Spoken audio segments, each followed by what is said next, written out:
the rule changes part of the settlement.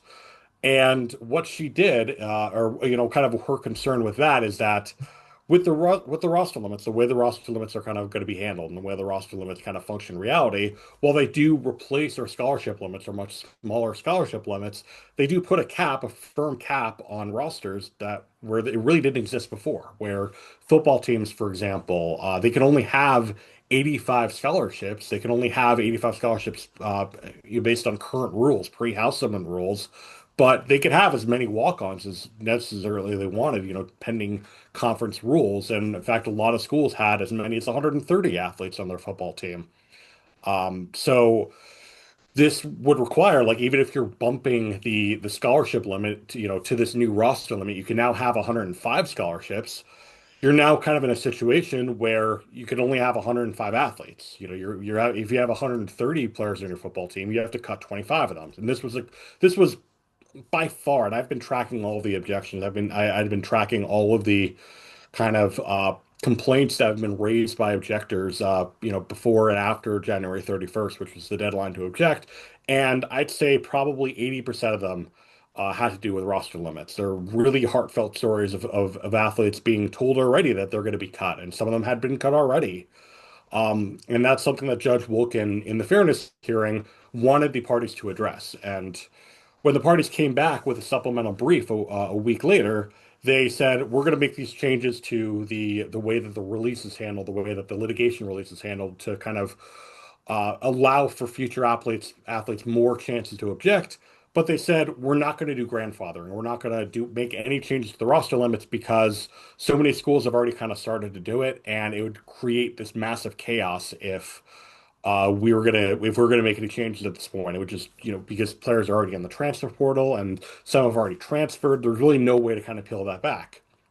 And this is where things get really interesting and really confusing because a few weeks later, um, Judge Wilkin came back and said, with the roster limits, I'm going to prove, or she said, I'm going to prove everything in the settlement except for the injunctive relief part of it because of the roster limit. She said, grandfathering needs to happen. There's too much harm that's being placed on athletes who are part of the class who are now, these walk-ons and, some of them are even scholarship athletes being told that they're going to be cut as part of the settlement. Some of them have already been cut, like I said. And she's saying that really just there's too much harm that's being placed on her. There's too much harm that's being kind of created for members of the class. This is not what class action settlements are supposed to do. They're supposed to kind of create benefit for all members of the class in exchange for litigation releases, not help some, harm others. That's more kind of a collective bargaining thing. And she said grandfathering needs to happen, and any disruption that may occur because of this, any kind of disruption kind of to the NCAA and to the transfer portal and all that, is of the school's making because they had no right to implement the settlement prematurely in the first place. So that really left the NCAA and the plaintiffs and really the defendant conferences and really all parties of the settlement in kind of a bind where they could either grandfather, they could either figure out some way to handle the roster limits so that it wasn't as harmful to the athletes who are kind of on the fringes of these rosters who are going to be cut with the roster limits taking effect, or they're going to see the settlement get rejected. Like Judge Wilkin was very clear that the settlement's getting rejected if nothing's going to be done about this. She even put forward a briefing schedule for trial. So that's how serious she was about this. So the NCAA came back and they said, we are going to implement some form of grandfathering in order to get the settlement across the finish line.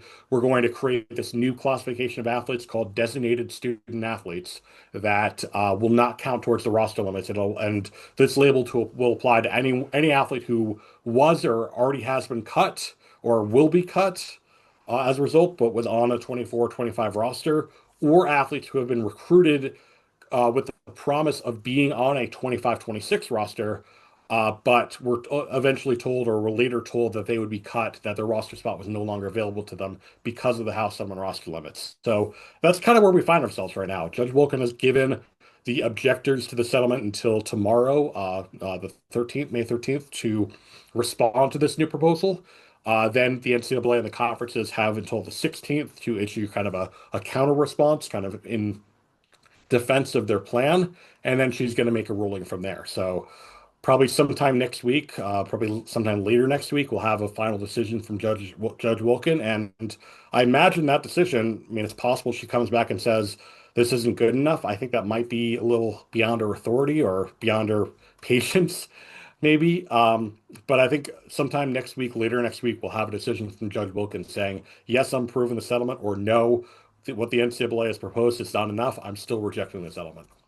And she can't say, "Oh, we're going to take this from the objector's brief." The NCAA has to put it in, right? She can't Yes. dictate Yeah, that settlement. she is not empowered at all to change the settlement at all on her on the court. She Right. She can has to tell threaten to them. reject the settlement like she did. She could say, I'm going to reject the settlement unless these changes are made, but she cannot force any changes to the settlement. So, one of the people in the audience here had a great question. Can you take 2 minutes Mhm. to talk about how we got here? Like, why are we talking about direct payments? Let's go back, talk about O'Bannon and where we've been and why this is now where we're at. Yeah, it might be a bit of a challenge to do that in two Yeah, in minutes, two but minutes, let's do the history of the world. I'll try my best. I think the good place to start is that until 2021, the NCAA was very secure in their legal position.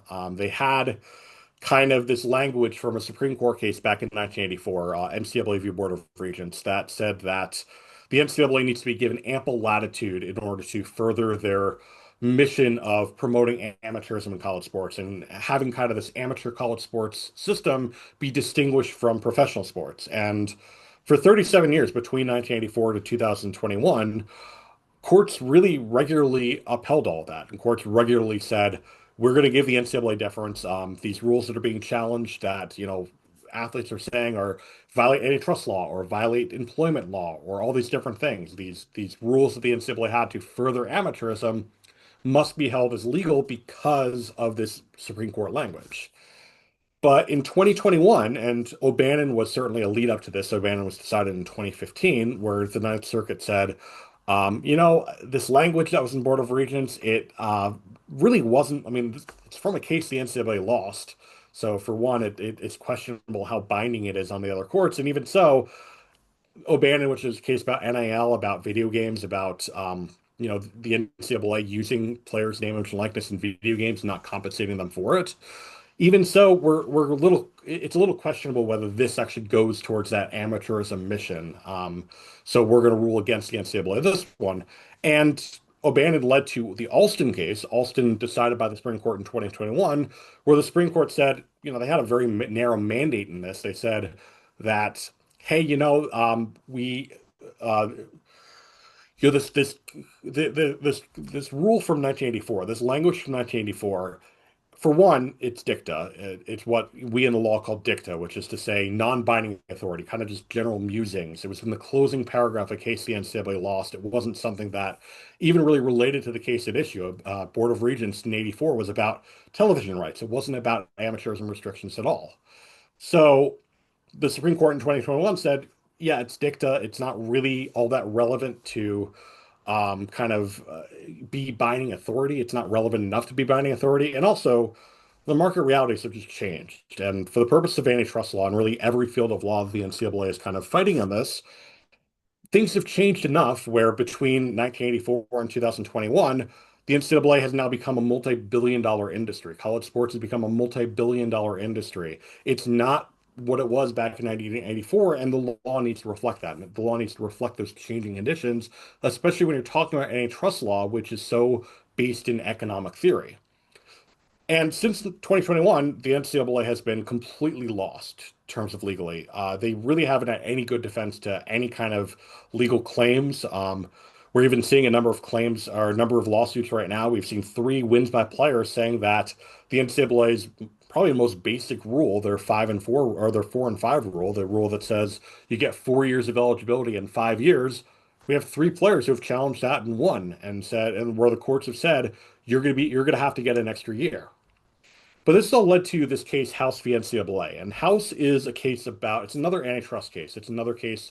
Antitrust, for those who don't know, is all about price fixing. It's all about, competition in markets. It's all about saying the NCAA, as this group, as this conglomerate of hundreds of different schools, the schools that otherwise would be competitors for athlete services, for service, the labor of these athletes in a competitive market, the NCAA is serving as kind of this giant cartel that is restricting athlete compensation in the name of amateurism. Where otherwise, without these restrictions, athletes would be able to profit significantly and make significant money with direct payments from their schools. So, this House case is essentially saying that NCAA rules prohibiting schools from compensating players directly for their broadcast name, image, and likeness, which is to say, the right to use their name, image, and likeness in game broadcasts is illegal. And House was a case that where one that is very risky for the NCAA, one that's very dangerous for the NCAA. The plaintiffs have pled $4 billion in damages, which, if you think about how much each individual player's damage and likeness is worth, it adds up. And the bigger challenge, if you think $4 billion is a lot, antitrust law damages are automatically trebled under the Clayton Act. So you're actually talking about $12 billion of damages that the NCAA would be facing if they lost. And I don't know how many of you have $12 billion sitting around your pocketbook. I certainly don't. A little beyond my paycheck, and the NCAA doesn't have that either. So definitely some substantial risks here. So they decided to reach a settlement in the House case, and the settlement is going to do four different things. One, it's going to compensate the athletes in the class to the tune of back damages, $2.576 billion of damages, which, nice little cut of that $12 billion. So athletes are going to get this back pay for the restrictions that have been placed on their NIL up until 2021. Um, and then the second part of it is kind of these three injunctive release part of it. One is allowing schools to compensate athletes directly through revenue sharing, or at least what they're calling revenue sharing. Each school will have essentially a salary cap of $20.5 million per year that goes up every year. The second part of that is the roster limits that I mentioned before, and the third part is restrictions on third-party NIL, which is essentially seeking to restrict the ability of third parties really looking at boosters and collectives from circumventing the $20.5 million cap and compensating athletes to come to a school, kind of outside of that $20.5 billion or $1 billion per year per school. So the third-party NIL restrictions would require that NIL deals be for a fair market value and for a valid business purpose. I think it's a little more than 2 minutes, but That I was did my pretty best. good. I mean, I don't know how that's it's a lot, it's 50 years of sports law history there. But so let's talk about one of the things that we talked about in the lead in before we let everybody in was that there's a certain amount of uh, vitriol being aimed at the NCAA here about roster limits. And I have to say, I think the way they've been implemented, I was surprised and I'm not really sure I understand from the NCAA's perspective why they were so aggressive anticipating the settlement, implementing these limits. Because it seemed to me when they said it, it made a lot of sense, right? It's a bookkeeping thing. You can't have a scholarship limit. So we're limiting how much money we're going to give these kids in tuition discounts, but then we're going to hand them $20 million in cash. That made the scholarship limits pointless. Going to roster limits made a lot of sense, and that like we're going to change the bookkeeping. But then implementing it in a I don't want to say punitive way, but a highly restrictive way uh, seems just at odds with the general run of how the NCAA works and the overall kind of mission of the organization. Um, and we're getting down to it now with the objectors. But what happened there? Well, what happened is you had hundreds, and I am not underestimating or undercounting this at all. Literally hundreds of letters that were filed to the court by parents and by the athletes themselves and by advocates in support of the athletes that really contained a lot of very heartfelt stories, a lot of very moving stories of athletes prematurely getting cut. And while I agree with you, David, this isn't punitive. This isn't meant to be punitive. The roster limits aren't meant to be punitive. But But it's been I mean, if implemented you're an in a punitive athlete, way. yeah, if you're an athlete or a parent in this situation, it sure feels punitive because it's something where it's just immediate kind of cut. And we were talking about in the lead-in. I think this whole thing could have been avoided if the NCAA said the roster limits take effect in 26, 27 instead of 25, 26. Because and that even gets to what I was talking about earlier with Judge Wilkins saying that any disruption is of the NCAA and conference's own making. Because what they did is, the settlement's scheduled to take effect, assuming it passes in time, assuming it's approved in time, on July 1st of 2025, this year. And as a result, schools have had to plan ahead. It's really honestly hard to blame schools for kind of looking to prematurely implement the settlement, even if they didn't have the legal kind of backing to do so, even if doing so, ran the risk and clearly did, simply put, piss off Judge Wilkin, because you're trying to implement a settlement that hasn't even been approved yet. Not a very sound strategy to do. But you got to feel for the schools because they need to plan ahead. They need to plan for their rosters. And a lot of them, like some of these stories that have been said, there was also a lawsuit filed in early spring by a golfer named Holly McLean, who transferred from Oklahoma to South Florida. And she did so because her coaches said, hey, we want you to avoid the glut of the transfer portal that's going to happen when the settlement gets approved. We want to kind of give you a chance to jump ahead. We want to give you a chance to transfer now, so you don't have to worry about it, later when you're dealing with a number of other people who are also in the transfer portal. So to that extent, I think a lot of coaches were looking out for the best interest of their athletes and trying to do this. They were working with the information they had. They were working with the NCAA's directive, which was that the roster limits were going to start July 1st, 2025. So the premature implementation of the settlement, I really do feel for the schools in this situation. Now they kind of have this mess of trying to peel back the entire settlement, which I think could have been avoided by the NCAA kind of thinking ahead Well, of the, this the and judge was saying, clear, right? let's wait. Yeah, the judge Yeah. said you did it to yourselves. Like, don't look for Hmm. help from me on this one. Yeah.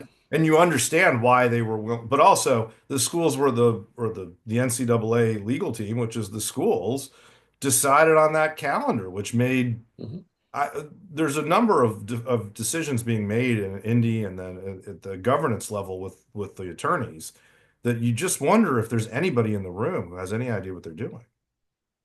Yeah, it's kind of funny. And like, I really, and again, I feel for the individual schools in the standpoint, like the schools as a whole, kind of in making up the NCAA's legal strategy. I feel less bad for them. But like, for example, after Judge Wilkin issued her order regarding final approval, where she says you need to figure out grandfathering or going to reject the settlement. I texted someone in the athletic department that I've been talking to here at Boise State, and he's like, man, we just made our roster cuts 2 days ago, and it's like they waited as long as they possibly could. They did, and they all of a sudden, I mean, they had to make a decision at some point because they didn't know what was going to happen, and the NCAA really, again, like you said, Dave, they kind of did this themselves by kind of requiring these cuts to happen so drastically and so suddenly. Right. They were anticipatory. Exactly. They could have the NCAA structured this change. They could have structured it in a way that held these kids harmless more Yeah, easily. or back in January when these concerns were first brought up, and you had a number of different athletes and advocates who were proposing grandfathering even back then. They could have said, okay, well, we see your concerns here. These are fair concerns. Let's figure out a way to do this. Yeah, and I honestly I expected them when they came up with what defining the roster. I thought that's where they'd say, well, if you're a red shirt, you don't count and things like that. Hmm. And the all the definition, everything they've done has been to limit rosters. And Yeah. that surprised me. I didn't expect that, and I think that they're going Especially when to. you have a lot of coaches who are coming out and saying these new roster limits are too narrow, they're too small. I've seen baseball coaches and hockey coaches and soccer coaches and lesser extent football coaches saying, "Hey, these rosters are so small. We're concerned about if we get a glut of injuries, if we get a bunch There's of a injuries, safety issue. we might be able to field a full team. There's a huge safety issue."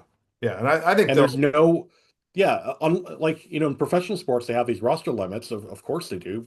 Major League Baseball is 26, but you can put a guy on the injured list. You could put a guy, in the NFL, you can put a player on the injured Well, or reserve you and could call just up in the another middle of player the in their place. season. Yeah, in the middle of the season, you could sign a guy. If you're in Hmm. college, once Yeah, you classes can't do that. start, you're stuck. Can't So do that. yeah, so okay, so that's the roster limit piece because and people are very upset. I think we should also point out these limits only apply to Power Four schools and what are called the opt-in schools. Can you talk Yes. about opting in? And yeah, before we get to the permanence of everything, just the opt-in and opt-out of the settlement. So there are two. First of all, there are two kind of different ways of opt-in. There are two kind of meanings of opt-in, opt-out. There's the player side of it, which we'll talk about second, and there's the school side of it. So focusing first on the school side of it, the schools are given the choice by the NCAA to either opt in or opt out of the settlement.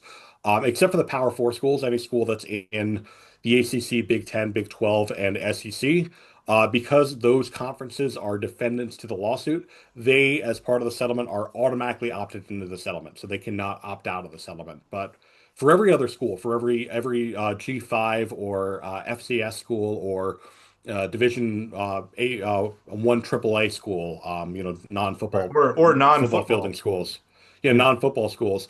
They have a choice whether to opt in or opt out of the settlement. And if they opt into the settlement, it's essentially a trade where they're allowed to do these direct payments, direct revenue sharing payments, up to this $20.5 million cap. But in exchange, they do have to comply with the rest of the settlement, including the roster limits and the restrictions on third-party NIL.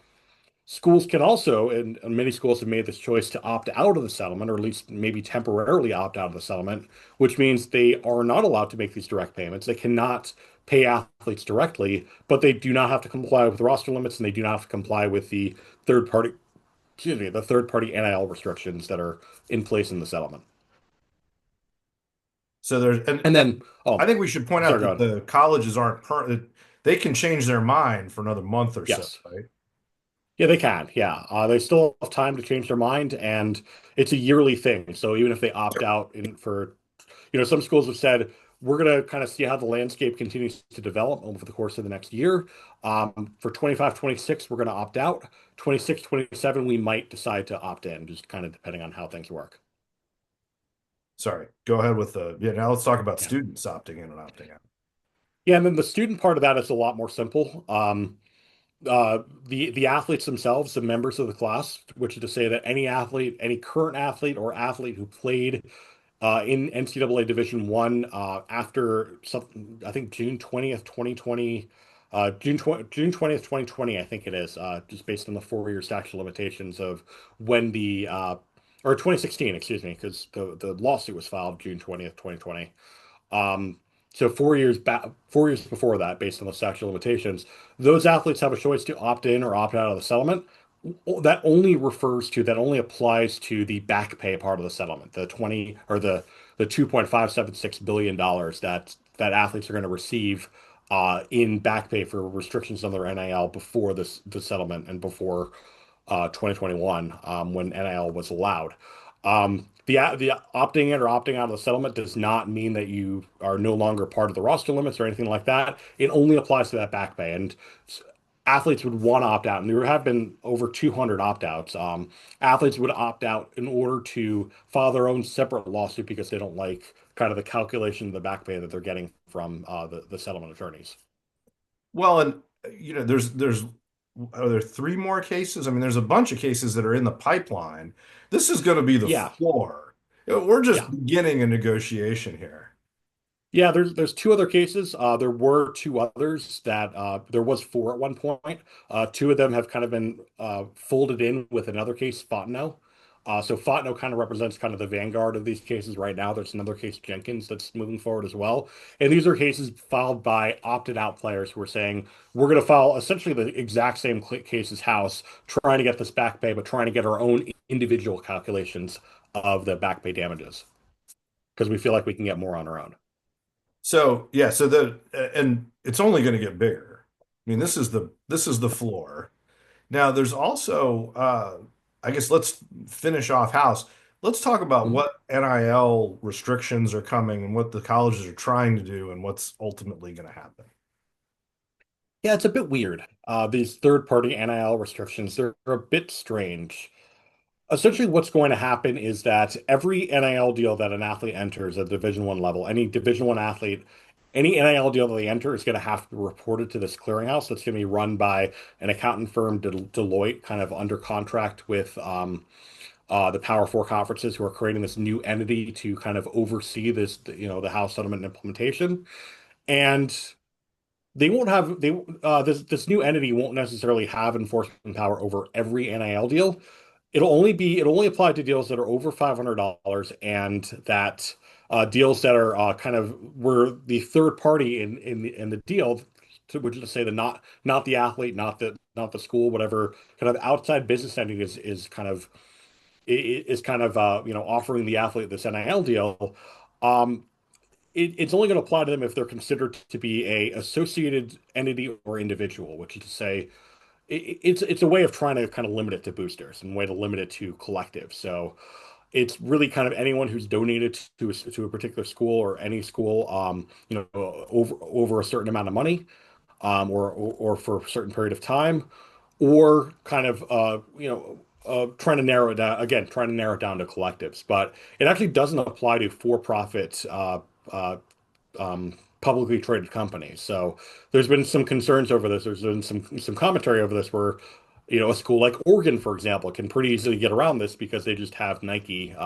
Phil Knight, the big Oregon booster, can just filter all the NIL deals through Nike, and those deals would not be subject to these new restrictions. Are they really But restrictions or is it just reporting? well, it's reporting, and also the settlement also says that deals can be rejected if they are not for deals that are with these associated entities or individuals.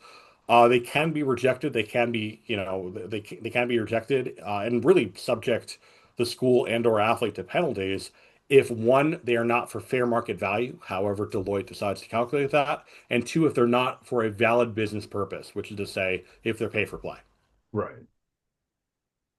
So there is or if they some can be limit, considered pay for play. right? Yeah, But there is some limit. and it only applies to schools that opt in. So like for the Ivy League, they can have their boosters pay kids to play, and it's just the way it is. I'm guessing they're not going to. The Ivies have always, kind of felt like they're above this all, but Well, but they've but got yeah, I mean, boosters and they've got money. hypothetically, hmm? They got boosters Hypothetically, and they got money. yeah, Yeah, the schools yeah, aren't doing it, but sure. Okay, yeah. so but they're not subject to the transparency because They they're are not. subject to transparency. They are, Uh, even if they did not. all these, yeah, every deal has to be reported, regardless of whether it's an opt-in or an opt-out. That's Ah, my okay. understanding, at That least. was That part's not actually part of the settlement document, but that's my understanding, at least. right, because I think the rule doesn't differentiate that the NCAA passed. So Mhm, that's good. So, and that kind of segues into the conversation about enforcement. Let's mhm, talk about for a minute just the direct payout. So there's $20.5 million for next year, and then it goes mhm, up. mhm. That's per athletic department. Yeah, and the way it's calculated, for anyone who might be wondering, it's looking at the average annual revenue for all the Power Four schools plus Notre Dame combined. So it's kind of looking at certain revenue categories are exempted from this, but their revenue, their yearly revenue, kind of combined, and looking at a certain percentage of that, and the percentage is calculated to try to get, along with scholarships and other athletic aid, to get to a point where the revenue split is 50-50, where because that's how it is in the pros. That's what kind of the model is in the pros for collective bargaining. You're always trying to get to that 50-50 split between the players and the owners. This is looking to do the same thing where between the schools and the players, you're going to get to a 50-50 split if you include scholarships and other athletic aid within the players' 50%. Fair So it's enough. going to go up every year based on kind of recalculations of this average annual revenue.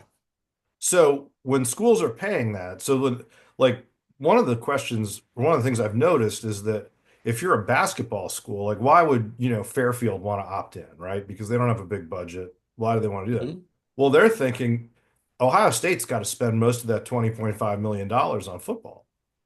So Mhm. we can compete in basketball because we only have to come up with 1 million only. It provides some really interesting opportunities for a lot of these smaller schools. Like a lot of people, like to your point, a lot of people have said this is going to put the Big East at a huge competitive advantage because the Big East, most of those schools don't offer football programs, or at least don't offer FBS football Right. They don't have our programs. scholarship Um, programs. Yeah.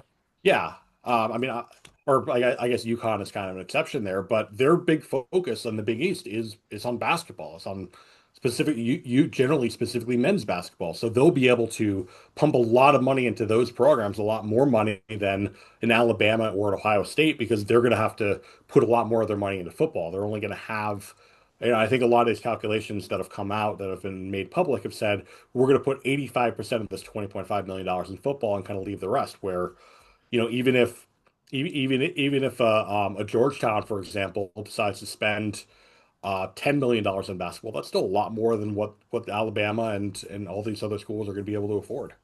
Right. They just aren't going to have $10 million. Exactly. And I think it also provides some opportunities for other schools as well, where they could say, you know what, we're not going to invest in football or basketball because we're going to just be outbid in a lot of these cases, but we're really going to make a huge commitment and more of a commitment in softball or baseball than these other schools Right. can. So I think it might present us some opportunities there. Where $50,000 or $100,000 could be a huge game changer. I mean, you wouldn't even need a lot of Exactly. money.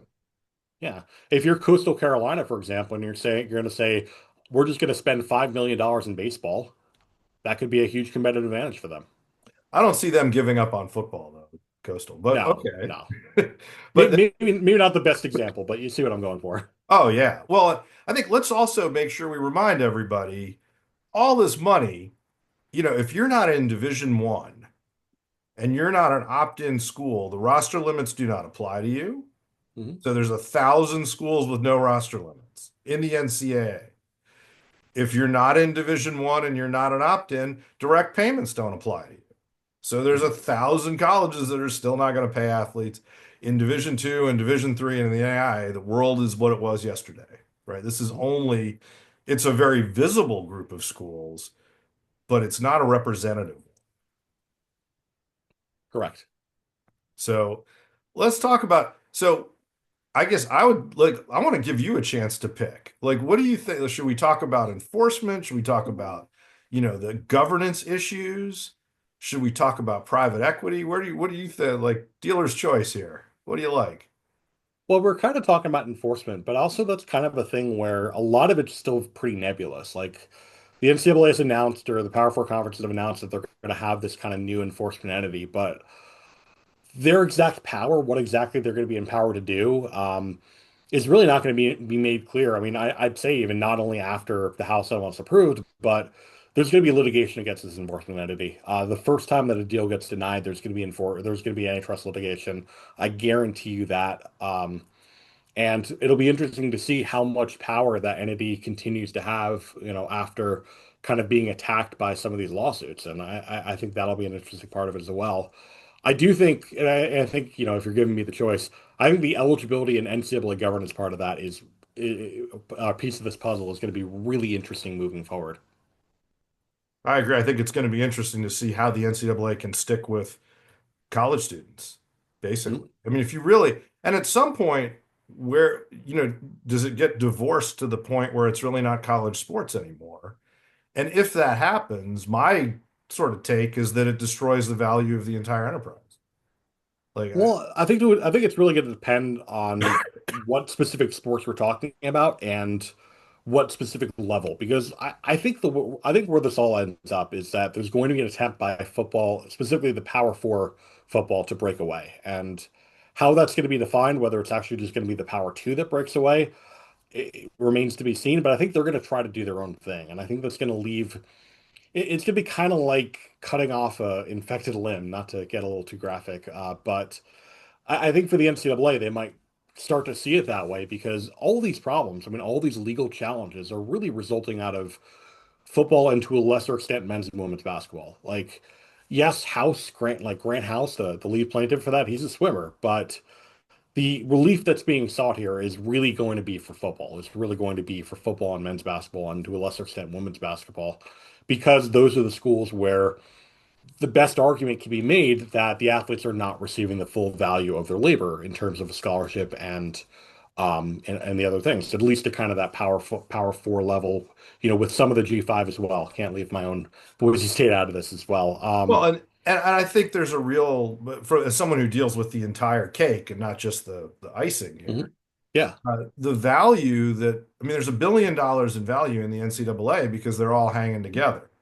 Once Hmm. you break it apart, the reality is that, the Big Ten versus SEC playoff is not worth that much money. It just isn't. They It's not worth that much money for sure, but at the same time, if you're talking from kind of a legal exposure kind of point of view, you don't have nearly this. You don't have anything close to the same case, the same legal case for tennis players or for Right. swimmers. But there's You also just don't. no incentive. Like if you destroy that pile of money, yes, you don't no longer have to worry about legal challenges because That's true. nobody's going to sue over $1. But at the same time, you've destroyed $1 billion that went to higher education. Yeah, I mean it's an interesting kind of dilemma. It's a really interesting debate. All of this it is because can the NCAA continue to function as kind of this whole thing where they're trying to make rules that are the same for Power Four Division One football that are the same for cross country runners at the lower Division One Well, or at parts Middleman. of it. Like Yeah. Not just yeah, Division One, but like at like it's Loveland College. completely different context. It's completely different environments. Like having the same rules for both of them is it gets really messy and it gets really problematic when you're trying to restrict the upper levels of cream of crop like that. Well, I think there's going to be an interesting conversation because what happens when you have Mhm. sort of an unregulated market is the money coalesces with the very, very top. But Yeah. often, if you work together, you get a bigger pie. Even if the guy at the top has to give up a little, but you get a bigger pie. And the question is going to be, can the Yeah. colleges figure out how to keep that bigger pie and make sure? Because, I mean, it's not, you can't have $1 billion tournament where the players in the tournament, the people who you watch on TV get nothing. That's not sustainable. On the other hand, if you don't let, uh, St. Peter's in there, who the heck wants to watch it? I think that's an open question. So, and it's not just whatever they do Well, isn't the, going the to the just problem is, impact, yeah, football. the problem is we're seeing the downsides of sticking together and kind of having kind of these group decision makings, and that's there's antitrust exposure because of the Sherman Act, because Right. contracts and conspiracy or contracts combinations and conspiracies, that unreasonably restrained trade are illegal. Right. But it doesn't matter whether you have 1,000 schools in the conspiracy or just the 18 or 20 schools you're going to have in the Big Ten. You still have the No, same problem. I don't you think, do. I don't think it actually solves the core issue. There's a, but that's maybe a conversation for a different It day. moves I think my argument here is it moves the issue where you no longer have kind of the looming cloud hanging over kind of the other sports. But yeah, I think I agree. I think it's a conversation for another Yeah, day. like, because I can see, I can see that, but I also can see what comes out of, there is a benefit to keeping everybody in the same world, Sure. even if it's Yeah. either economic. The other thing is, and I think I'm further along than you are in saying this, but is Title IX. Like this is not subject, the Department of, is it Department of Education or Department of Justice said, hey, we're not going to Education. worry about Title IX. Well, the issue is the Department of Education. Like I can tell you exactly how many title athletic based Title IX cases the Department of Education has handled over the course of the 50 plus years that Title IX has existed, because the answer is zero. Right. The Department of Education has had very, very little influence on Title IX historically. Title IX, or at least on Title IX, as it applies to athletics. They've issued some guidance. They've issued some dear colleagues letters, but most of the effects of Title IX for the athletic standpoint have been based on private litigation, and that's not going to change regardless of how the Department of Education looks. And that is a major, major, major looming cloud over the whole House settlement and kind of college athletics as a whole. Fair enough. What about because I did see that the NCAA is looking at creating a governance model in Division One where the Power Four schools actually get, 51% of the vote or something like that. Yeah, and I think they're doing that to try to keep, what might be kind of seen as inevitable, the kind of breaking off of the Gonna be Power Two schools amazing. and the Power Four schools. I think that's trying to kind of stop that from happening, by giving them more power and kind of allowing them to run their own destiny to a certain extent. It'll be interesting to see how that plays out. Do you have any insight? One of the things that I'm hearing about, and it worries me in a grand sense, but the specifics aren't so clear on the private equity side. I mean, there's money that's Yeah, I think a coming in. lot of that is still kind of up to I think a lot of that is still a big question where what schools are going to kind of employ private equity and what schools are going to partner with private equity and how they're going to do it. And I think the big question is what is in it for the private equity? What is in it for these firms? Like they're going to want something out of it, you know, Right. and what they want out of it is not going to be priority seating for football and basketball games. Like they're going to want you know some share of the profit. They're going to want some control over how that happens and you know, we see the effect of private entity in a lot of different spaces, and it's generally not very good, to be Yeah, honest, I to be think for the blunt. colleges to get involved, I understand there's a pile of money and they get desperate, but man, And I think desperation is going to be what kind of leads schools to private equity in a lot of ways. yeah, well, it's going to be, to me, it's not that different from someone who can't make their mortgage payment and ends up with someone who's going to break their kneecaps. I mean, it's kind of the Yeah. same situation. It's down the same road at least. It's the same end of the spectrum. So, is there anything else before I want to open it up to some questions? Is there anything else we really haven't hit that you think, folks who advise student athletes should understand? I think the eligibility part of it is a big part of this as well. That's something we really haven't touched on because I've gotten a lot of questions over this because there's been a lot of cases, a lot of lawsuits concerning eligibility and concerning, you know, can athletes get an extra year if they played in JUCO or they played in Division two, where now they feel like, okay, well, the NIL opportunities weren't the same at those levels. They're not even close to the same at those levels. So why can't I continue to play Division one college sports and continue to make that paycheck? And we're kind of at a weird spot in that as well because we have different opinions by different judges. We have the Pavia, the Nizer Forgwin case. We have the Jetty Ladd case that came out a couple weeks ago where the judges said, yes, this is now a commercial enterprise, is now a commercial bylaw. The rule restricting athletes to 4 years and to 4 years and 5 years or 4 seasons and 5 years, that is a restriction on their ability to continue to make NIL money. Because before that, they'd be able to continue to stay in school and continue to make money from NIL. Some other judges have said, you know what, this isn't really commercial, or they've said we don't have enough evidence to really see whether it's commercial or not, or other things like that. That's something that we're going to have to continue to see play out because we have a major split right now in how the different courts are seeing this. We're going to have three appellate courts weighing in on this in the coming months. The Pavia case in the Sixth Circuit, the Forquin case in the Seventh Circuit, and the Elad case in the Third Circuit. How those circuit courts, how those appellate courts decide is going to be a really, really big issue here. Whether the NCAA is going to be continue to be empowered to enforce their 4 seasons and 5 years rule, or whether they're going to have to shift it to something different, or potentially even take it up to the Supreme Court to say, is this rule actually something that is violative of antitrust law? We just don't know at this point, and it's kind of a gamble. We just saw another case this weekend that went in favor of the NCAA for a South Carolina basketball player. We're seeing a lot of these athletes file these lawsuits. I think, like, I'm keeping a running list of them. I think we're up to 20. Like, it's a lot of them, Wow. and some of them went in favor of the player, some of them went in favor of the NCAA, and it's kind of a gamble right now, just which court you're going to be in front of.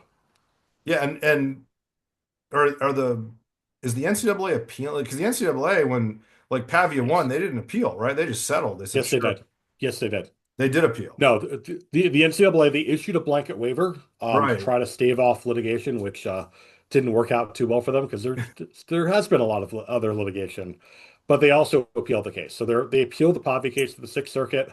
They also appealed the Forquin case to the Seventh Circuit and the Jetty Ladd case to the Third Circuit. So they've got appeals pending, and then I'm sure the athletes are appealing where they've lost. So ultimately, there will I either haven't seen one yet. I haven't seen an athlete let appeal yet. It doesn't mean it's not coming. right, and so but ultimately, there'll either be a circuit split or there won't be. And Yeah, at that point, we'll have some.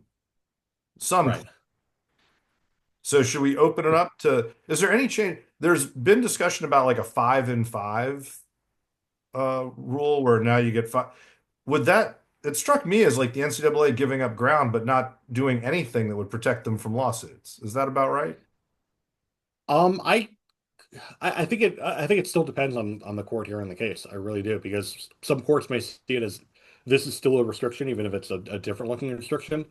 But the Nizer Forkland case, for example, that district court judge, he didn't center his opinion based on just it being an unreasonable restriction in general. He just said the NCAA's waiver requirements or waiver opportunities in these cases are so inconsistent and so kind of inconsistently applied and just really kind of meaningless to a certain degree, that this is the reason why this is this is an unfair kind of system. And he actually said he suggested very strongly in his opinion that if the NCAA went to a clean 5-5, that they'd probably be able to clear the burden, at least in his eyes. Do other courts agree with that? Who knows? Yeah, we'll see. So there is some Yeah. defect. So there is some logic to going five. Okay, instead of 4 years, you get 5 seasons, but you get 5 years if you get hurt. It's just tough luck. Or even just having a clear waiver system, even having and one thing this judge really heavily criticized was the fact that the schools have to file these waiver requests and not the players themselves. So that could be something that would help the NCAA as well. Right, allowing players. That would really change the NCAA if players could file waivers, though, because It would. that would upend the primary bottleneck that they use to kind of manage the system. And I think a lot of judges would see getting rid of that bottleneck be as a positive. Right. Well, I understand, but I'm just saying, Mhm. like, I think Yeah. the NCAA would They'd have, have to hire a lot more people. That's yeah, for that sure. would sounds like, yeah, what do you call job security for a number of folks. A lot of Yeah. compliance people could move up to Indianapolis if they Oh want yeah. to do that. So, is this a good time to like open it up for a couple questions? Let's see what people I have think got it's in a the great chat. time. All right. So I want to encourage. We did mute everybody so we could kind of have a clean recording. But this is a great time. You can ask questions in the chat. You can ask if you want to unmute. We'll try to manage that as well. You can put your hand up under the little reaction tab. It says, I think it's the chat fun. There's somewhere where you can raise your hand. I think it's under the reaction thing. You can raise your hand. Um, I think but Zoom even like yeah, you can recognizes just, it if you do it yourself.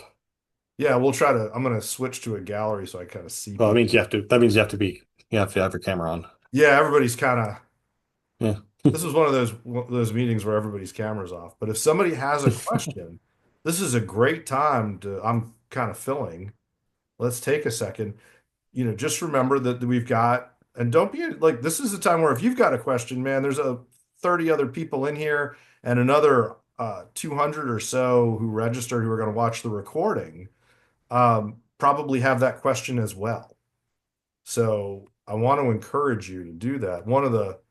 One person asked, is it correct that the conferences are deciding to opt in or opt out? I know it's actually a school decision, but they can decide Mhm. as a group of schools, like, hey, our conference is going to make the decision and we'll abide by it. Yeah, some conferences have just jointly decided that they're going to make the decision together, but that I think that's been kind of less of the norm than otherwise. You are seeing some conferences where some schools have opted in and some schools have opted out. In fact, um, I think that's actually one of the reasons why everyone's been saying like looking at Boise State, for example, in the Pac-12. Why didn't the Pac-12 and the Mountain West just merge? I think if you look at the opt-ins and the opt-outs of the Mountain West Conference, you're going to see a trend there about which ones are leaving to the Pac-12 and which ones aren't. Oh, Not universal, but not also, universal at I'll be all. But surprised if any Mountain West schools ultimately opt out, to be honest. I think I'll they're have to look into that again. But it may be less about opting out and more just levels of investment. that, yeah, I think there's definitely that. Mhm. Kathleen's asking, can you explain why the NCAA decided to propose roster limits instead of the scholarship limit system? I'm going to let you take a shot at it because I thought I hit it earlier. Yeah. Yeah, you hit it earlier, and I thought you had a good explanation. There really hasn't been an explanation from the NCAA about this. They have not said at all why they're doing this. I think there's a few theories on it. One is a competitive balance kind of argument, like the one Dave made before, where it's saying, if you're able to pay these athletes and you don't have limits on the number of scholarships that they're offering, you could just give them as many scholarships as you want, or the payment kind of replaces the scholarships for a lot of these players. Kind of depends on the situation.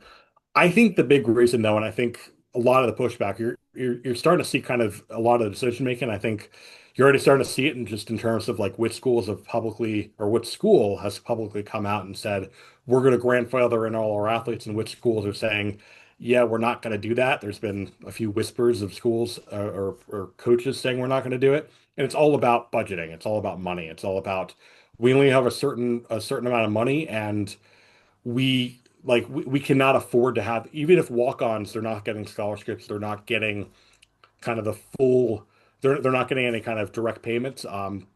It still costs money for them to be there. It still costs money in terms of athletic aid and Alston payments in some cases, and food and training equipment. It still costs money. So uh, Yeah, but that's that's a way that hilarious the to schools are me. trying to, If you're going to spend yeah, $20.5 million and keeping the walk-ons off the track team is going to save you, 2,000 bucks, like you're going to have to cut a lot of walk-ons. But I do think yeah. the scholarship limits became meaningless. The minute a collective could just say, we're going to fund all the walk-ons full scholarship level, what do you need it? Lynn asked, what do you think is most important to tell kids in grade 9 and 10 who want to play in college? That's a tough question. It's a good question.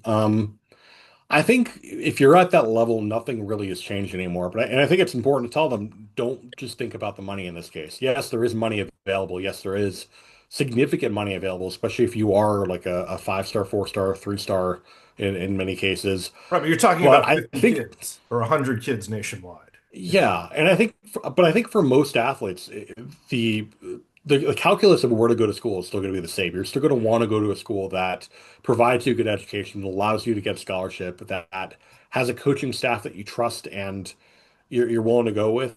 I think a lot of that hasn't changed. I think the roster limit part of it has made it more complicated, where there's less spots available to you now. I think, Well, there's less spots in Division One in the top, in the yes. Power Four and some of the opt-in schools. Overall, I think it's a Mhm. kind of a steady state, right? Like, Yeah, and actually, if anything, looking at the eligibility part of this and look at some of these lawsuits, if you look at the Pavia decision, for example, the court actually said we're like a big part of the anti-competitive harm here is against JUCO. It's disincentivizing athletes from going to JUCO schools. So I think if you're going to see a rule, if you're going to continue to see a rule, if the Pavia waiver becomes a broader thing, and this is still up in the air, the NCAA very much does not want to do this. But if JUCO years don't count towards Division One eligibility, JUCO becomes a lot better of an option for a lot of athletes, right, or playing in I don't know that it's JUCO or Division Two or specific. It Division could Three, be playing in Division Three or Division NAA. Two, or Yeah. yeah, NAI. Margo's asking if we combine this with the portal and 5-and-5, do you see the majority of kids coming out of high school needing to start thinking about like stepping stones? My answer, and you can certainly, is that I think that it's always been some kids are bang on direct, at 18.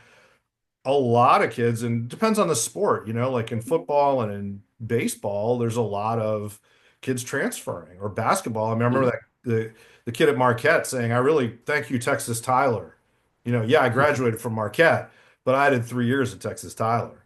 And I think I don't think it's changed because anytime somebody goes into the portal, they create a spot. Like there has to be a spot open in order to get in the portal. Uh, but I mean, I'd love for your opinion on that. I mean, that's No, I think you hit the nail on the head, and I think it's less we need to start thinking about I think we high school kids need to start thinking about stepping stones to Division One, and more. It's much more of a viable option now. It's much more sustainable now. You don't have restrictive rules like the year in residence rule, where if you went to a Division One school, you'd have to sit out a year beforehand, and that was never a thing going from JUCO, but. Um, you see what I'm saying? Like right. going to It's JUCO, going easier. to NAIA first, going to Division Three or Division Two first, much more viable of an option. Yeah, I think it's more if you develop, the opportunities are there, or it's a Mhm. more robust access to those opportunities depending on how you develop than it used to be. Mhm. Brian asked, are there restrictions to NIL in Division Two or Division Three? No, No. none whatsoever. The House settlement does not touch Division Two or Division Three. It is Division One only, and As far as I've seen, there haven't been any kind of NCAA governance restrictions on NIL at Division two or Division three. Are they gonna have the Division two and three kids who do get a $500 deal report it to that transparency clearinghouse or whatever they call it? I don't believe so. I think the Transparency Transparency. Clearinghouse Yeah. or whatever it's called only applies to Division one athletes. Wow. So there could be, because I mean, one of the big early winners in NIL was a volleyball player in Michigan playing in the NAIA who was Hmm. doing YouTube videos about she sheds. I mean, I think people don't understand there's a lot of opportunity in NIL that's related to how you build your community and not, Hmm. just being the best athlete in basketball or something. Sure, absolutely.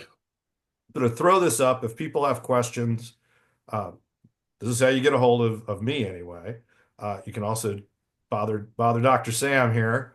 You want to share any of that, or like that's totally up to you. I mean, I can put my email in the chat. I'm also going to put well, my email's public information, so anyone with any sort of Google Fu can find it pretty easily. I'm going to put my email in the chat. I'm also going to put a link to my website. Awesome. Um, Yeah, what is your website? I didn't know you had a website.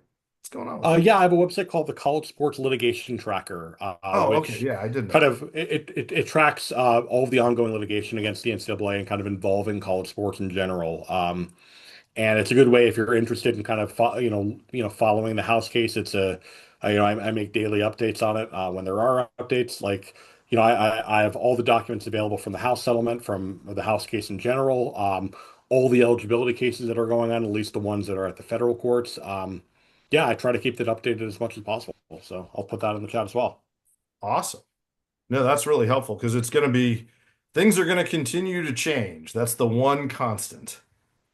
It doesn't look very good in the chat, but you can get the idea. You can get the idea.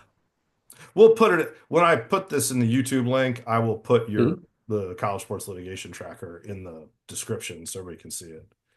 Sounds So good. yeah, do we have it's 11 o'clock? We did good. We're actually more or less on schedule. Pretty much. Yeah, is there any closing thought you'd want to share? Because these guys are gonna go out and talk to, a lot of students.